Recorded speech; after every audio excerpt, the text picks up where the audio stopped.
Hi everyone, welcome back to my new blog. कैसे आप लोग? स्वागत है आपका अपने चैनल पे। तो जी आज है सुबह सुबह का टाइम और मैं अभी कर रही हूँ कान्हा जी की पूजा की तैयारी।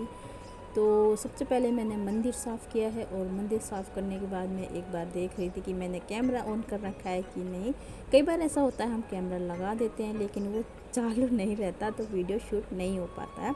तो यहाँ पे मैंने मंदिर साफ़ कर लिया। उसके बाद मैंने कान्हा जी को उठाया और इसमें मैंने डाला है जल, गंगा जल।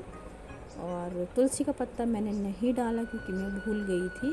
तो गंगा जल भी शुद्ध ही होता है, तुलसी का पत्ता भी शुद्ध होता है, तो आप गंगा जल से मिला सकते हैं, दूध भी डाल सकते हैं। तो अभी फ़िलहाल जो है मेरे घर में उतना दूध, जैसे बोलते हैं ना गाय दूध नहीं देती है, कई बार नहीं होता है दूध। तो सुबह सुबह का टाइम था, उस टाइम दूध जो ख़त्म हो गया था तो इस वजह से था नहीं। तो मैंने सिर्फ गंगा जल से स्नान करवाया है।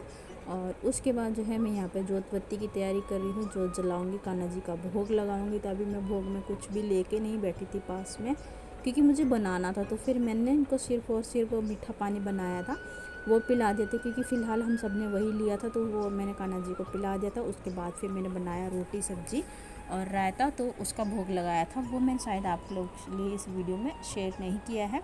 तो अगर आपको मेरा वीडियो अच्छा लगेगा तो वीडियो को लाइक कर दीजिएगा, शेयर कर दीजिएगा और चैनल पे पहली बार आते हैं तो चैनल को सब्सक्राइब कीजिएगा, अपनी फ्रेंड को बहुत सारा सपोर्ट कीजिएगा। तो यहाँ पे जो है जी मेरी पूजा कंप्लीट हो गई है। तो मैंने कान्हा जी को जिस जल से नवाया था उसमें थोड़ा सा जल बाकी था। तो मैंने क्या किया है, उससे कान्हा जी की ड्रेस धो दी है, शुद्ध कर दी है, गंगा जल से धो के रख दी है। तो यहाँ पे मैं मत्था टेक लूँगी और अब मैं चलूँगी बाहर।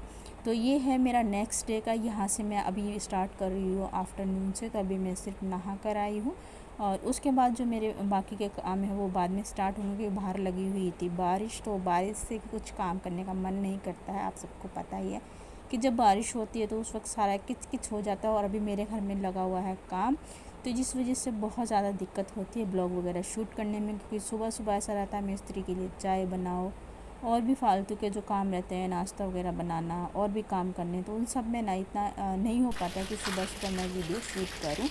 तो यहाँ पे देखिए मैं नहा के रेडी होके आ गई थी। तो फिर मैंने आप सबके लिए थोड़ा सा व्यू लिया है बारिश का, और कितना प्यारा लग रहा है देखने में। मौसम तो बहुत अच्छा लगता है और यहाँ पे जब ग्रीन ग्रीन था ना तो और भी अच्छा लगता था। लेकिन अभी देखो यहाँ पे इतना काम हो गया है मेरे घर में और ये गेट का रैक बनाना बाकी है और हाफ पोर्शन जो है वो आज पक्का हो गया है। मतलब ये वीडियो जो है 2 दिन पहले का है। तो अभी मैं आ गई हूँ फिर से किचन में। तो और हाँ, मैं आप सबको बता देती हूँ कि अगर मैं मॉर्निंग का रूटीन शेयर करती हूँ तो उसमें सिर्फ़ और सिर्फ मेरा मॉर्निंग रूटीन ही रहता है कंटिन्यू। जो मॉर्निंग में मैं जितने काम करती हूँ वो सारे रहते हैं। तो अभी हाल फ़िलहाल में ऐसा रहता है कि मुझे सुबह सुबह में वीडियो बनाने का टाइम नहीं रहता है। तो मैं ज़्यादातर जो है वो इवनिंग के रूटीन शेयर करती हूँ, आफ्टरनून के बाद के। उस टाइम मैं फ्री हो जाती हूँ सुबह के कामों से। तो फिर मेरे जो इवनिंग के काम स्टार्ट होते हैं वो स्टार्ट होते हैं चाय पानी से। तो ये अभी मैं बना रही थी सबके लिए चाय और यक्षु सोया हुआ था, तो साथ साथ में उसका दूध भी गर्म करके रखा था। तो वो चेक कर रही थी ठंडा हुआ है या नहीं। तो यक्षु को मैं जब भी दूध पिलाती हूँ तो गर्म करने के बाद उसको हल्का निवा ऐसा कर लेती हूँ, उसके बाद छान के पिलाती हूँ क्योंकि वो सोया रहता है ना जागते जागते, तो वो दूध पीता नहीं है, तो सोया रहता है। तो इसलिए मैं उसको बोतल से दूध पिलाती हूँ और हमेशा छान के पिलाती हूँ ताकि उसकी मलाई वगैरह ना चली जाए। ऐसा करने से अगर वो सांस वगैरह लेता है उसकी सांस की नली में भी अटक सकती है और तो उससे बहुत ज़्यादा दिक्कत होती है बच्चे को। तो इस तरीके से आप ध्यान रखें। तो यहाँ पे ये इसको दूध पिलाने में बन नहीं रहा था तो मैंने इसको सीधा किया है और फिर इसके बाद मैं इसको दूध पिलाने लगी हूँ। तो अब हो गया है मेरा जो इवनिंग का टाइम। तो अभी मैं बनाने वाली हूँ खाने के लिए आलू की सब्ज़ी बनाऊँगी। काफ़ी दिनों से सोच रही थी आलू बॉईल करके बनाऊँ लेकिन नहीं हो पा रहा था क्योंकि 3 लोग रहते हैं। अब पहले पापा भी रहते थे ना तो उनका भी बनता था, पर अभी वो लेकर नहीं जाते। तो हम 3 लोग रहते हैं, सास बहू 3 लोग रहते हैं, एक यक्षु रहता है। तो यहाँ पे मैंने सबसे पहले आलू को धो के अच्छे से साफ़ करके, क्योंकि आलू में लगी होती है मिट्टी, तो धो के रख लिया था। और ये नींबू ना मैंने मॉर्निंग में धोए थे, तो धोने के बाद है ना मैंने सुखाने के लिए रख दिए थे बाहर पंखे की हवा में, अच्छे से सूख गए हैं। तो अभी मैं इनका डालने वाली हूँ अचार। फर्स्ट टाइम मैं ट्राई कर रही हूँ नींबू का अचार। तो किस तरीके से बनाऊंगी वो मैं आप सबके साथ में शेयर करूँगी। थोड़ा सा वीडियो लॉन्ग है, अगर आप देखेंगे तो काफ़ी अच्छा लगेगा देखने में। और हमेशा मेरे वीडियो में मैं कुछ ना कुछ अलग ही शेयर करती हूँ, कोशिश करती हूँ कि ये शेयर कर सकूँ। तो यहाँ पे जो है मैंने ये सारे नींबू कट कर लिए थे 2 भाग में, और ये सारे नींबू हमारे खुद के पेड़ के हैं। 4-5 किलो के करीब होंगे और इतने ही पापा ले गए थे अपनी फैक्ट्री में। और अभी पेड़ पे बहुत सारे नींबू लगे हुए हैं। इतना बड़ा पेड़ है कि क्या ही बताएं, अगर उसमें सही से तोले जाए उसके नींबू तो कम से कम 30-40 किलो नींबू उतर आएंगे उस पर। और कुछ लोग जो हैं इधर उधर के भी ले जाते हैं तोड़ तोड़ के, हम लोग नहीं देख पाते हैं, तो आस पड़ोस के लोग भी ले जाते हैं तोड़ के। तो यहाँ पे मैंने नमक डाल लिया है, सिंधा नमक डाला है, काला नमक डाला है, और टेस्ट के अकॉर्डिंग जितना आपको चाहिए उस हिसाब से आप नमक डाल लीजिए। और फिर मैं हल्दी मिला के इसको अच्छे से मिक्स करके ना डब्बे में भर के रख दूँगी। और जो बाकी के गरम मसाले वगैरह वो सारे मैं बाद में मिक्स करूँगी। तो 15-20 दिन में इसको ऐसे ही छोड़ने वाली डब्बे में पैक करके, जब तक इसका छिलका हल्का नहीं हो जाएगा मतलब सॉफ्ट नहीं हो जाएगा खाने लायक, तब तक मैं इसको ऐसे ही छोड़ दूँगी। तो अभी मैंने अचार डाल दिया था, तो जब तक मेरे आलू वगैरह जो है ये भी बॉईल हो गए थे, तो मैंने कहा चलो अब लग जाते हैं अपने खाने की प्रिपरेशन में। तो ये भी शाम का टाइम हो गया था, तो मैंने आज स्पेशली जो है आलू की सब्ज़ी, मैंने सोच रही थी कि चावल भी बनाऊंगी, आलू चावल, लेकिन नहीं हो पाया। हमारे घर पे ऐसे बहुत बनता है, पतले आलू बनते हैं, चावल बनते हैं, कभी रोटी बनती है, इस तरीके से बनती है। तो मेरा बहुत मन करता है, कभी कभी बना लेते हैं, सच नहीं है कि रोज़ रोज़ बना पाते हैं। लेकिन अपने घर के खाने की याद तो हमेशा ही आती है। पर ऐसा है कि हाँ, कई बार ऐसा रहता है कि जो मुझे मेरी पसंद की सब्ज़ी नहीं बनती है उसको मैं खाना भी अवॉइड कर देती हूँ। तो आज मैं बना रही थी खुद स्पेशली अपने लिए अपनी पसंद की सब्ज़ी। तो मैंने कहा चलो थोड़ा नमक मसाला थोड़ा ज़्यादा डाल ली जाए, क्योंकि मुझे ना नमक मसाले वाली सब्ज़ी, टेस्टी वाली सब्ज़ी मुझे अच्छी लगती है। जिस सिर्फ उसको बॉईल करके छोड़ देते वो मुझे नहीं अच्छी लगती है। तो यहाँ पे मेरा मसाला जो है ऑलमोस्ट सारा बन गया था। तो उसके बाद फिर मैंने आलूओं को डाल दिया मैश करके, आप चाहें तो बारीक करके डाल सकते हैं, मैं तो हल्का हल्का मतलब बहुत ज़्यादा बारीक नहीं करती हूँ, थोड़े मोटे मोटे से अच्छे लगते हैं। तो यहाँ पे थोड़ा सा डाल दिया 1 पिंच गरम मसाला, और उसके बाद डाल दूँगी पानी। हमारे घर में ना पानी बहुत ज़्यादा खाते हैं, तो मैं तो कम पानी वाली सब्ज़ी पसंद करती हूँ। तो यहाँ पर मैंने अभी फ़िलहाल कम पानी ही डाला है, क्योंकि मुझे ना गाढ़ी गाढ़ी सब्ज़ी अच्छी लगती है, पतली पानी वाली अच्छी नहीं लगती। तो यहाँ पे मैंने सब्ज़ी बनाने के लिए इंडक्शन पे रख दी, लाइट आ गई थी तो गैस क्यों वेस्ट करनी है, इसलिए फिर मैंने रख दी इंडक्शन पे। और उसके बाद फिर मैं लगाने लगी थी आटा। तो यक्षु पता नहीं क्या बोल रहा था, मैंने इसका ध्यान नहीं दिया, तो वो बाहर चला गया। और यहाँ पे ये लेकर आया है नमकीन खाने के लिए। तो इसका शाम का यही रूटीन मतलब रहता है, इसको कुछ ना कुछ स्नैक्स वगैरह चाहिए खाने के लिए। और जब मैं इसको अपने घर लेके जाती हूँ ना, तो इसका चटोरापन इतना रहता है। ऐसा नहीं कि मेरे पापा नहीं ले आके देते हैं, सब कुछ ले आके देते हैं, लेकिन इसकी यहाँ वाली जो डिमांड रहती है ना वो वहाँ पे नहीं पूरी हो पाती है, क्योंकि इसको हर टाइम ये रहता है दुकान पे जाना है। वहाँ पे ना मैं इसको ज़्यादा दुकान पे जाने नहीं देती, तो इस वजह से ये वहाँ पे बहुत ज़्यादा परेशान रहता है। यहाँ पे तो ये इसकी बाबा लेके जाते हैं, पर वहाँ पे मैं नहीं जाने देती, मैं इसको कंट्रोल करके रखती हूँ। यहाँ पे भी ये जाता है तो मुझे अच्छा नहीं लगता, पर मैं क्या करूँ, यहाँ पे मेरी चलती नहीं है ना। तो यहाँ पे भी मैंने आटा वगैरह लगा दिया था। देन उसके बाद जो सब्ज़ी की कटोरी वगैरह थी वो सारी वॉश करी मैंने। नींबू की टोकरी थी वो मैंने वॉश कर ली। और मैंने ना नींबू से हाथ से काटे थे ना, तो मैंने कवर वगैरह नहीं, मतलब ग्लव्स वगैरह नहीं पहने थे, तो इस वजह से मेरे हाथों में अजीब सी स्किन हो गई, टाइट सी, और हार्ड हो गई। वो जब मुट्ठी बंद करती हूँ तो थोड़ा थोड़ा दर्द भी होता है। तो यहाँ पे फिर मैं सेकने लगी थी रोटियाँ, क्योंकि मुझे ना खुद को बहुत ज़्यादा भूख लगती है। मतलब जैसे मैं सुबह में खाती, एक टाइम खाना खाती हूँ सुबह में, और फिर मैं दिन में आफ्टरनून में मैं कुछ भी नहीं लेती, कभी कभी चाय वगैरह ले लेती हूँ, और उसके बाद फिर मैं कुछ भी नहीं लेती। तो इसलिए फिर मुझे ना इवनिंग में लग जाती है भूख। सुबह में मैं 10:30-11 बजे तक खाना खा लेती हूँ, फिर मैं पूरे दिन ऐसे ही रहती। मैं सोच रही हूँ कि मेरा वेट कैसे लूज़ होगा मुझे नहीं पता। पहले मेरा वेट था 45 kg बिफोर मैरिज, और मैरिज के बाद जो है वो इतना ज़्यादा हो गया है।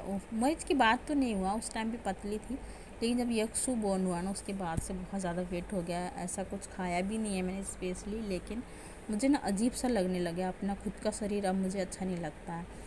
तो यहाँ पे मेरा खाना जो है बन गया था। यक्षु बोला मुझे सलाद खाना है, तो इसकी डिमांड तो चलती ही रहती है। तो वैसे सलाद देना चाहिए बच्चों को, अच्छा होता है हेल्थ के लिए, और यक्षु खाता है तो इसलिए मैं इसको ज़रूर कट करके देती हूँ, कभी खीरा कभी टमाटर वगैरह। तो इसको अभी घर में खीरा था तो मैंने खीरा काट दिया, और साथ साथ में ये ले आया है नींबू। तो बोलता है मम्मा नींबू भी डाल दो, और थोड़ा सा नमक डाल देंगे तो ये रोटी ना भी खा के सलाद भी खा लेता है। तो मतलब ये बच्चे के लिए अच्छा रहता है। तो जिसके घर में भी छोटे बच्चे, वैसे तो बड़ों को भी खाना चाहिए, पर छोटे बच्चों को ज़रूर सिखाना चाहिए ये सब कुछ। तो अभी मैं यक्षु का और अपना खाना लेके आ गई हूँ, साथ साथ में हमने थोड़ा सा ले लिया है लस्सी। ऐसे बोलते हैं कि रात में लस्सी नहीं लेनी चाहिए, लेकिन हमारी हैबिट हो गई है और यक्षु ज़रूर पीता है लस्सी। तो मैं इसके लिए थोड़ी सी लस्सी जो है दिन की वो शाम को बचा के रखती हूँ कि ये मांगेगा ही मांगेगा। तो यहाँ पे मैं इसको खाना खिला रही थी और साथ साथ में मैं खुद भी खाने लग रही हूँ। तो अभी मैंने खाना वगैरह हम दोनों माँ बेटे ने खा लिया था। तो अब मैं आ गई फिर से किचन में। और अभी जो फ़िलहाल मैंने आपको इससे पहले भी बताया कि अभी मेरे इवनिंग के ब्लॉग्स ज़्यादा होते हैं। और ये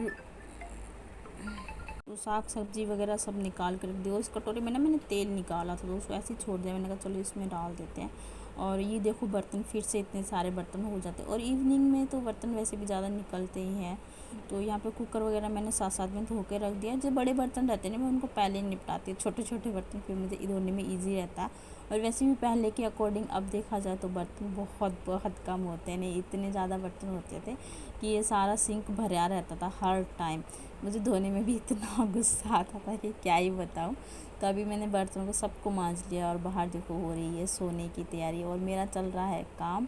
और यहाँ पे मैं सारे बर्तनों को फिर से इस टोकरे में रख दूँगी। ये टोकरा मैंने जब से लिया ना मुझे बहुत रिलैक्स फील मिला है, क्योंकि नहीं तो रात में बर्तन धोती थी तो फिर मुझे रात में रैक में लगाने पड़ते थे, फिर उसके बाद फिर मुझे पोछा लगाना पड़ता था पूरे किचन में। तो अभी इतना रिलैक्स हो गया है कि बर्तन धो के मैं ऐसे सेट कर देती हूँ और ऊपर ऊपर किचन पे पोछा लगाती हूँ।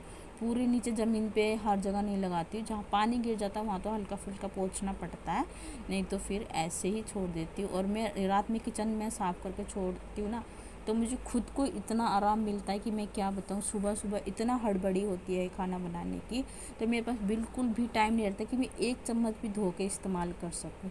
तो इसीलिए मैंने पहले तो वह नहीं करती थी, लेकिन फिर मैंने धीरे धीरे करके अपनी आदतों में बहुत सारे चेंजेस किए हैं। तो यहाँ पे मैंने सारा किचन जो था वो साफ़ कर दिया है, एकदम नीट एंड क्लीन हो गया है मेरा किचन। तो लास्ट काम जो रहता है वो ये रहता है कि पानी की अगर 1-2 बोतल खाली है तो उनको भर के रखना और उसके बाद यक्षु के लिए पीने के लिए दूध गर्म करती हूँ। अभी तो ज़्यादा दूध नहीं होता है, सिर्फ यक्षु के लिए ही करती हूँ क्योंकि ये हम दूध परचेज़ करके ले आते हैं, अभी हमारे घर में दूध होता नहीं है। तो यहाँ पे यक्षु के लिए मैं दूध गर्म होने के लिए रख दी थी और उसके बाद फिर चलूँगी अपने रूम में। जो मैं लास्ट टाइम शॉपिंग करके आई थी, आप लोगों ने मेरे ब्लॉग्स में देखा था लास्ट ब्लॉग में कि मैं शॉपिंग करने गई थी। तो अभी मैं आप सबके साथ में थोड़ी सी शॉपिंग शेयर करूँगी कि मैं क्या क्या लेकर आई थी। तो यहाँ पे यक्षु पहले से ही अपना पिटारा लेके बैठा हुआ है, बोलता है मम्मा। मैंने बोला यक्षु आज हम शॉपिंग शेयर करेंगे, तो ये इतना खुश हो रखा था कि मैं क्या ही बताऊँ। तो यहाँ पे ये पहले से लेके बैठा हुआ था कि हम क्या क्या दिखाने वाले हैं। तो फिर मैंने तो ये देखिए अपनी ड्रेस खुद ही दिखा रहा है। तो मैं इसको बोल रही थी बेटा ऐसे नहीं ऐसे दिखाते हैं, तो मैं इसको बता रही थी कि ऐसे करके दिखाओ, लगा कर दिखाओ। तो ये वाला ना वूलन का है और ये मुझे बहुत अच्छा लगा और ये मुझे मिला है मॉल से 179 का, मतलब 180 का ही लगा लो आप, 180 के इसके ये 3 टी शर्ट मिले हैं और मुझे ये बहुत अच्छे लगे। इनका प्राइस भी ठीक था और कपड़ा काफ़ी अच्छा, काफ़ी सॉफ्ट कपड़ा है, मतलब बच्चे को बिल्कुल भी चुभने वाला कपड़ा नहीं है। तो ये देखिए मैं दिखा रही थी आपको कि ये यक्षु का और मेरा सेम टू सेम हो गया। और ये हाँ ना लास्ट बार एक कमेंट आया था कि सिस्टर आप इतनी लॉन्ग टी शर्ट कहाँ से लेकर आते हो। तो मैं आज आप लोगों को बताती, ये है ना लॉन्ग टी शर्ट नहीं है, ये है ना जो शॉर्ट नाइटी नहीं आती हैं, ये वो है। तो इनको मैं पजामे पे वेयर कर लेती हूँ, मेरे लिए ये कंफर्टेबल होती हैं क्योंकि हर टाइम पहन के रहती हूँ। मैं सूट वगैरह कम ही वेयर करती हूँ, तो मेरे लिए ये एक टाइम से सूट तरीका काम कर जाती हैं, तो इसलिए मुझे ये अच्छी लगती है। तो मैं यही लेकर आती हूँ शॉर्ट नाइटीज़। और ये 2 पजामे लेकर आई थी, तो ये एक तो ये इसके साथ में ग्रे कलर का, और पजामे भी मुझे ढीले ढीले पसंद है, मतलब बॉडी में कस जाए ना तो मुझे नींद नहीं आती है, इतने ज़्यादा मतलब ऐसे लगते हैं मुझे। तो यहाँ पे मैं जो शॉपिंग करके आई थी वो मैंने आप सबके साथ में शेयर कर दी। और मेरे 2 सूट और हैं जो मैंने परचेज़ किए थे, वो मैं आप सबको नेक्स्ट वीडियो में दिखाऊंगी। अगर आपको मेरा वीडियो पसंद आया हो तो वीडियो को लाइक कर देना, शेयर कर देना, और चैनल पे पहली बार आए हैं तो चैनल को सब्सक्राइब कर देना। मिलूंगी आपसे नेक्स्ट वीडियो में, तब तक के लिए bye bye and take care. Thanks for watching, keep supporting friends.